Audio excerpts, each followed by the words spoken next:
like imagine right now, we're talking about life, and then, akala natin ganun-ganun lang yung buhay, di ba? So, oh my God, na-touch naman ako. So, we're living in purpose right now. So, yung pagiging teenage mo, paano, yun nakatulong kung ano ka ngayon? Yes, of course. Of course, kasi hindi naman ako magiging ganito katapang. At saka I don't have this kind of story, and I cannot give any word or testimony about what happened to my life or what happened in my life na as a teenage mom is really important that we really need. Kasi naging teenage mom ka na eh. So you really need to, you should break the pattern, di ba? Kasi from your parents, there's already a pattern that, maybe I was neglected, or maybe, naalala ko si Tommy. You already have the pattern na, there's something wrong. There's something wrong happening in my life. Diba? Kasi hindi ka naman mabubuntis ng maaga kung everything runs smoothly, everything goes smoothly without the trauma. So, on this matter, siguro, as a teenage, or dito sa journey ko na to, it's really important kasi nga, I was already damaged. Diba? I was already damaged. So, of course, hindi na natin ipaparanas yung damages na meron tayo or what we got from our parents. Not unconsciously, they're already passing their pain, or unconsciously, their actions are already affecting us. So, hindi na natin ipaparanas sa mga anak natin na maranasan pa nila yung being broken. Kasi there's a circumstances that we are broken family, but within myself, I'm whole, diba? So we can always let's welcome and acknowledge the process of healing. It's really important that we really need to hear ourselves. We really need to be considerate and to understand ourselves, our emotions, to process, how am I? Am I okay? Ganon. So, anong one big lesson na nabigay sa'yo ng pagiging teenage mom mo? Yung one big lesson na natutunan ko as a teenage mom, lahat ng magulang to it's really important to listen or to acknowledge of what you've been through. Kasi yun din yung pattern na ibibigay mo sa anak mo, how they are going to make things happen, how they are going to process their healing, how they are going to internalize everything, kasi ikaw yung magiging role model eh. You really need to be a good example, to be a role model with your family and with your children for them to lead to the right direction of what they really want in life. Kasi di ba when you have a role model, as ako, if I'm already claiming that I'm a good role model because I'm living my life with a purpose. Mm-hmm. So on my mission, I'm doing my purpose. So my purpose is this one. Siguro, God already lead me to this way, that to deliver message and to share my story as a teenage mom, that we really need to have the proper moral compass and guidance and our purpose to lead us to the right direction. Tama. Kasi there's always a process na we can in life, ang napansin ko lang kasi, ganito lang pala ang takbo ng buhay. Trust the process, stand on your belief, or stand on ba o with? So, bahala na sila doon. Sila din mag-adjust. Medyo nakalimutan ko yung grammar ko doon eh. So, kidding aside, so, stand with your belief, believe in yourself, and have faith in God. Diba? So, yun lang pala yung kailangan natin. Ang simple lang pala ng principle na pwede nating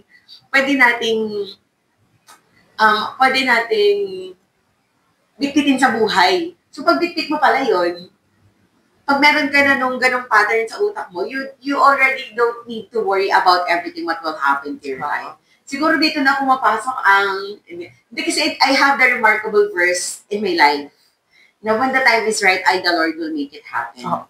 Kasi, it's Isaiah 60:22. Kasi siguro dumating talaga ako sa point that because I have the story of being so ito napanindigan na natin yung teenage kasi isa lang mangyayari sa buhay natin to. Isang beses lang mangyayari sa buhay natin to. Kasi 'di ba as a mother you are willing to take a risk for everything for your children, for your child. So dito na pumapasok yung parang pagiging dakilang ina ng mga nanay na minsan we really need to sacrifice ourselves din pala na when you are bringing or when you are giving a life to an innocent soul, hindi pala siya madali. Siguro kasi hindi ko naramdaman yun nung teenage mo ako, di ba? You can see now the difference You can see now the difference that how unconscious I am when I was a teenager. So, when I gave birth to my second child, na parang, ito na pala yung totoong motherhood. So, naapektuhan pala talaga yung buhay ko. Kasi that time, di ba, isipin mo, nanganak lang ako, okay, I go on with my life. Di ba? Parang, okay, nanganak ka lang dyan. Okay, sige baby, dyan ka muna. Lalarga lang si mami, I go on with my life. Di ba? So, yung responsibility mo dun sa first baby mo is parang inako ng parents mo? Parang ganun, pero paano ba natin masasabi? Kasi, siguro ang pagiging mother ko that time is pagiging provider. Okay. Dito ko na nakita yung different kind of mothers naman. Kasi when I'm already a mother pala, my mother is a housewife. So I am a single mom. I am a single parent. And even though that I have my partner that time, I am because hindi ko naman talaga siya boyfriend, di ba? Parang, biglang si Daria lumipad, naligaw. Diba? So, si Daria lumipad, naligaw, ayun, naging, batang ina, nene, ikaw ba yan? 14, di ba? Oo, di ba? Yung sorry nun. So, doon na nga dito mo na nakikita yung differences ng young adult parent compare sa teenage mom. Kasi pag young adult parent ka na, you already have the consciousness na, may anak pala ako. So, unti-unti, you are already, na-embrace mo na yung totoong motherhood. Na-embrace mo na yung totoong motherhood. Kasi di ba, ang dami ngayon na, ang daming teenage mom before na parang feeling dalaga pa rin. Kasi nga, they skip the process or they escape the process of being a teenager, di ba? So, nawala yung pagiging teenager nila kasi they continued their life already with the baby na. So, ako din kasi that time, may anak ako, alam ko, pero hindi ko, unconscious din nga kasi, nag-contest daw. So, parang, I go on with my life, I gave birth with the baby, and then, saktong inako din ng parents ko. So, continue. Tuloy ang saya, di ba?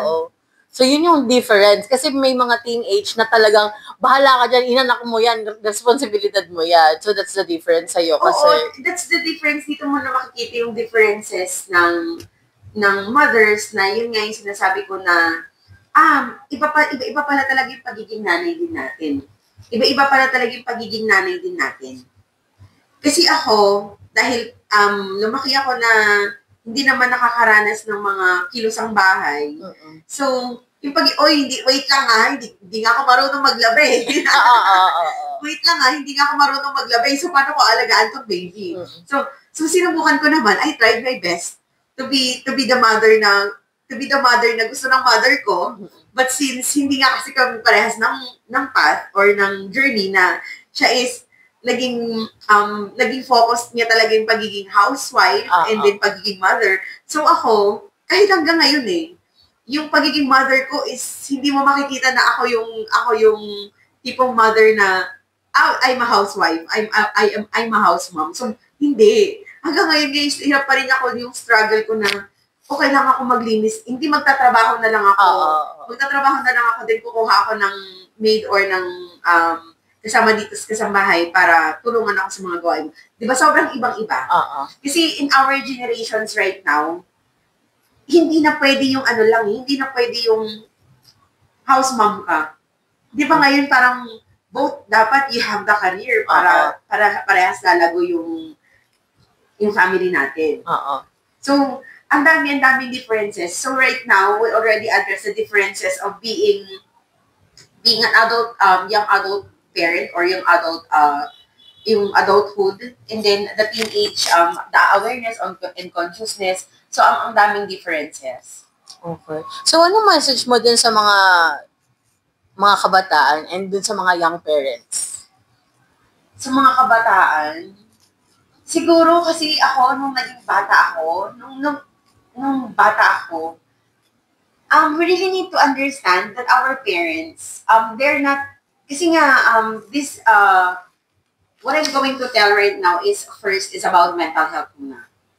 That we really need to consider our mental health, that as our inner core, na kailangan yun yung pinakamalakas sa atin.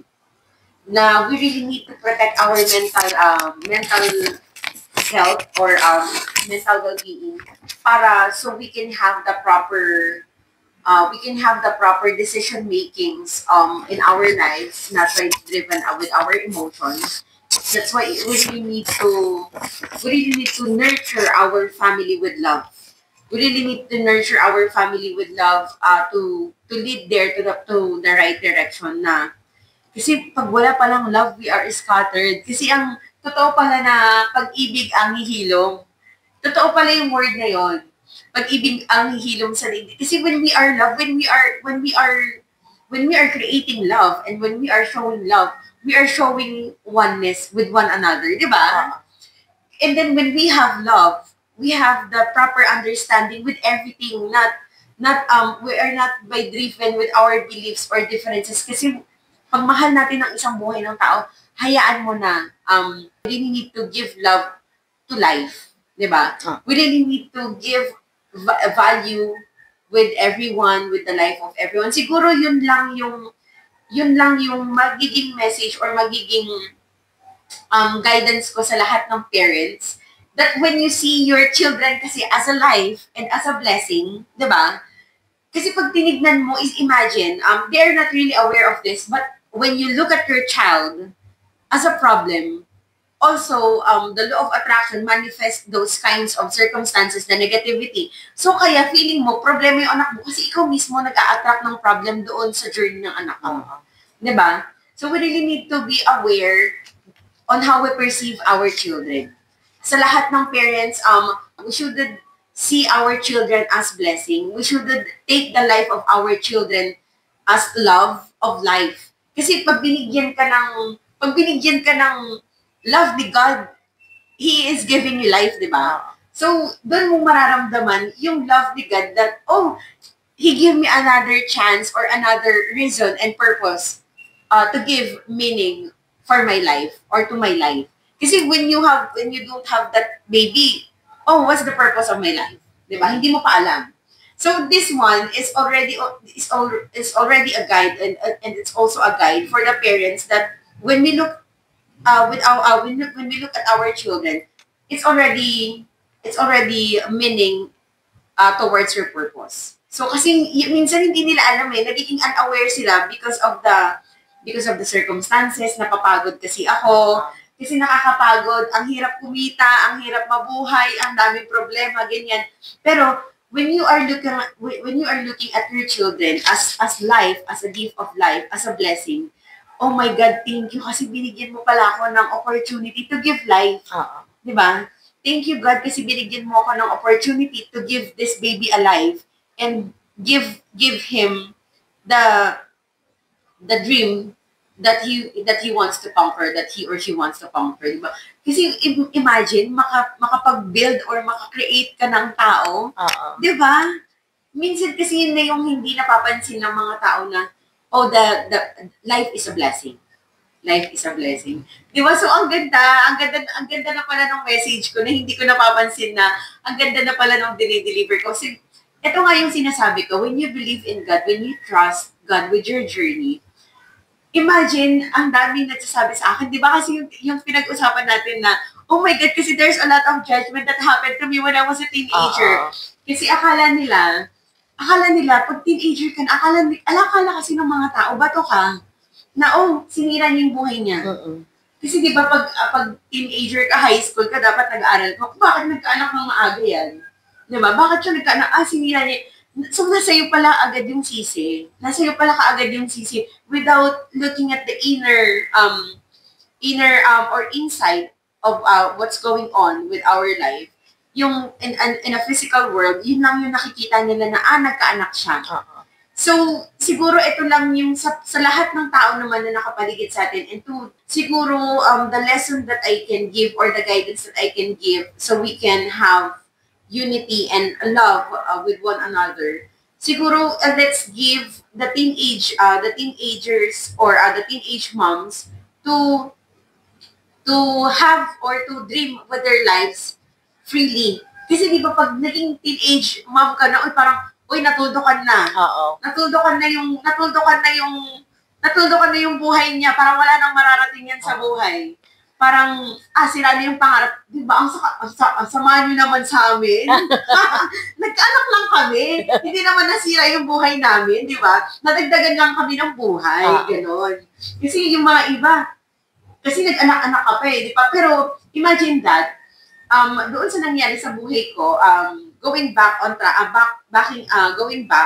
doon sa childhood ko, na nagkaroon ng ganong incident. So, without those children, hindi ako magiging ganito, hindi magiging kagaya ng journey ko ngayon, kung ano yung pinagdaanan ko to be a mother like this. So, ano yung message mo sa 14 years old na Melanie? Sa 14 years old na Melanie? Siguro it's my time to shine. Hindi kasi, di ba, nag-heal ako ng inner child. So, pag nag-heal ka pala kasi ng inner child, parang babalik din yung ikaw na na-skip mo before. So, pati yung mga habits and talents ko, nababalikan ko siya. So, now, I'm living my life freely for who really I am when I was young. So, parang nag-continue yung buhay ko. So, Melanie, the 14 years old, it's your time to shine. Baka ito na yun, Tony. Di ba, mali mo maging, madaan sa newsfeed ni Tony G ka at ma-feature ka niya. Bigger ka Alam mo, minamanifest ko pa naman ever since. Kasi, di ba, I have the press con, I have the interviews sa mga news. Sabi ko, oh my God, Tony G, baka naman, susunod na. Why not? Diba, malay mo. Ito pala yung way, diba? Yes. Oh my God, alam nyo, siguro gagawa tayo ng sarili nating talk show. Nagkaroon na sarili. Diba? Hindi, yung parang, kasi I also dream to have my own podcast din. About yung sa akin naman, about mental health, because I'm a mental health advocate and because of my childhood trauma and what happened to my life. Sabi ko nga, siguro yung platform ko is about healing and, kasi di ba sabi ko nga, life is a blessing, so you matter. So, siguro, sooner or later, magkakaroon ako ng page na, ang title niya is You Matter. So, You Matter is, your safe space, a safe space healing journey, parang ganon. So, for me, everyone matters, so you matter to me. So, yun yung magiging platform ko na about the healing process, healing journey, mental health, mental well-being, mga ganun. Sabi ko nga sa kanya last time na nag-uusap kami. Sabi ko, buti ka pa alam mo yung purpose mo. Kasi ako, I'm just doing random things. Bahala na di ba? Pero at least, di ba?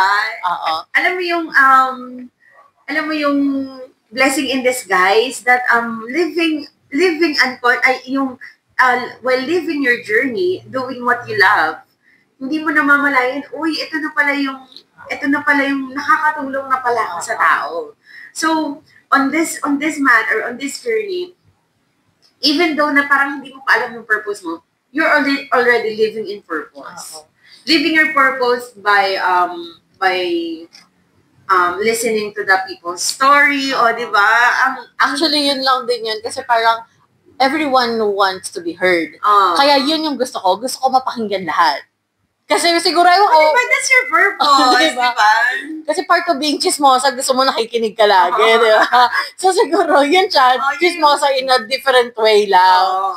So yun. Well, anyways, lastly, ito na lang yung last question ko, or last na, papagawa ko sa'yo. What are your message to your children? Siguro yung message ko sa mga children ko, siyempre, sooner or later, mapapanood din na to. Alam mo, proud na proud pa naman yung panganay ko sa akin. Talaga? Oo, kasi parang lagi niya ako napapanood sa TV. Tapos minsan, pag may mga bashers ako, sabi niya, naku, mami, huwag mong pansinin, dami account lang yan. Oo, as in, very supportive talaga. Siguro sa mga anak ko, as a mother, yun lang, yung message na, I'm more on Bible verses kasi when I'm giving message eh. So siguro Proverbs 3, 4, 5, and 6, do not lean on your own understanding. Kasi nga, it's true, sabi ko, di ba, na when the time is right, God will make it happen. So, on the process, you just really need to believe in yourself. Sa lahat ng ginagawa mo, you really need to believe in yourself and always trust the process with everything. Be patient and actually ito yung sinabi ko sa anak ko. Kasi sabi niya, parang kasi nasanay siya, na-spoiled siya eh. Diba? So, you really need to be patient with yourself and be patient of what you want in life because nothing is easy. Yun yung lagi kong sinasabi sa mga anak ko. Nothing is easy. When you grow up, ikaw at ikaw yung magdedesisyon para sa sarili mo where you want to take your life or where you want to take your path. So, ikaw ang magbibigay, you are the creator of your reality. So, be very careful of the reality that you are exploring with. So, sana pag dumating yung panahon and I also hope and I pray that God will surround you with the people that are good for your soul and your mental health and people that will lead you to the right direction and help you achieve your dreams. Yun. So nice. Yeah. Ayun. Ang galing naman. Parang sabi ko, it's dream come true talaga. Alright. Ayun. So, yun lang din naman yung last na part nung message mo sa mga anak mo. Kasi, one day, makikita nila. Oo nga, di ba? Sabi ko sa inyo when the time is right talaga. Kasi di ba, imagine mo. Kasi, sabi ko nga, ito pa yung isa. Siguro, kailangan maging conscious yung mga tao what they are wishing for. Kasi ito, napansin ko lang, gusto ko lang naman maging motivational speaker. As in, di ba? Gusto ko lang naman maging motivational speaker. Pero pag nag-desire ka pala ng ganun, kasi totoo palang trials and desires are aligned. What you are desiring for, trials will come along the way to test you. How are you willing? Or how are you committed to achieve your goals and dreams? Kasi kaya nga, ito pa yung isa. Sabi ko, when they are in the season of uncertainty, circumstances are perfectly made for us. We just need to open our hearts and our minds for the revelation. Kasi di ba, when we are with uncertainty, ano na naman ba itong nangyayari sa buhay ko? Diyos ko naman. Bakit naman parang ang malas ko? Pero, when you practice your mind when you train your mind to see the good in everything, what is this circumstances telling me? Diba? Meron kasi yung mga sanga-sanga yun. Makikita mo na yung purpose. Yes. Kaya pala siya. So, doon mo makikita yung purpose. Kaya pala siya nangyayari. Kasi yung mga tao, ngayon kasi, masyadong pinasimple na ng mga tao ang buhay. So, magkaroon ka lang ng gamit, kailangan masaya ka na. Diba? Diba? So, magkaroon ka lang ng pera, kailangan okay ka na. Hindi na napapansin na, minsan meron pa lang mga bagay na dito na papasok yung hindi lahat, not all success comes with material things. So, siguro ito yung, sa mga magulang naman, siguro ito yung isang bagay na dapat tinuturo natin sa mga anak natin that really need to give value to those things that money can't buy. The peace, the happiness, the mental health, di ba? Kasi pag nawala din yung mental health, mawawala ang million mo. Oo, totoo. Di ba? Kahit anong yaman mo, pag lost ka na, pag wala na yung mental health mo, hindi mo na alam kung sino ka. Kung sino ka dyan, ano ipapakita mo kung sino ka, di ba? So, wala na. So, yun lang. Siguro, kailangan talaga natin na makilala yung sarili natin. That's why also, everyone, syempre, dito ko nasasabihin, di ba? If God will allow, di ba, nakwento ko, meron akong sinusulat na book. Sige, plug mo na siya. Yeah, guys, everyone, so siguro if God will allow, that I will be writing my own book, if God will give me that opportunity. Yung book na isusulat ko is Born Like a Star. So, hindi kasi how my trauma led me where God want me to be. Kasi di ba unconsciously, imagine bakit ba ako nakarating dito? Because of my trauma din, because I was a victim, or I was one of the teenage moms that needs to be heard, that needs to give inspiration to all the mothers out there and the parents of the proper parenting and all like that. So, this book is also a help to those person who are finding their purpose. Diba? Diba na. Sana kapag na-release mo na siya, lumalaki na rin malaki na yung podcast para ma-invite kita ulit. Actually, siguro ito talaga yung moment na binigay sa akin to, of course, diba? Ito yung purpose ng talagang mo. So, people will be heard. Diba? Ang galing. Okay. So, thank you so much for that episode. Yes. So, I also want to thank you din sa opportunity na binigay mo sa akin to be heard and to give message and lessons and to inspire everyone, all the mothers around me, especially the single moms, diba? And Mother's Day is approaching. So, yeah, thank you kasi ako yung kinuha mong pilot to, diba? Pilot episode. Sorry, kasi ako yung kinuha mong role models para magbigay ng message sa mga, minsan hindi ko talaga makanindigan yung pagiging interviewer ko. Ako yung kinuha mong tao, and God used us, diba, to give a lesson and to give opportunity na maging mas matapang yung mga nanay to be heard or to express their feelings, what they're going through. So, especially dun sa mga, siguro, women empowerment. Oo, grabe no. Na-late tayo, March dapat yun. Ayun. Mother's Day special naman, women pa rin, women empowerment pa rin. Kaya dun sa mga teenage mom na nandyan sila sa way nila papunta dun sa don't lose hope kasi. Yes. At saka huwag mong intindihin, don't be opinionated. If you have dreams, if you have dreams, dream with your children. Ganon. Kasi diba, sabi nila, sinira daw ng bata yung buhay. So, if you have dreams, hindi naman po na sayang yung buhay namin. Nagkaroon lang kami ng supling or nagkaroon lang kami ng another na binigyan lang kami ng isa pang buhay na i-bless. So, dream with your children, di ba? Hindi stop dreaming. Di ba? Don't give up nga. Oo, totoo. So, yun lang.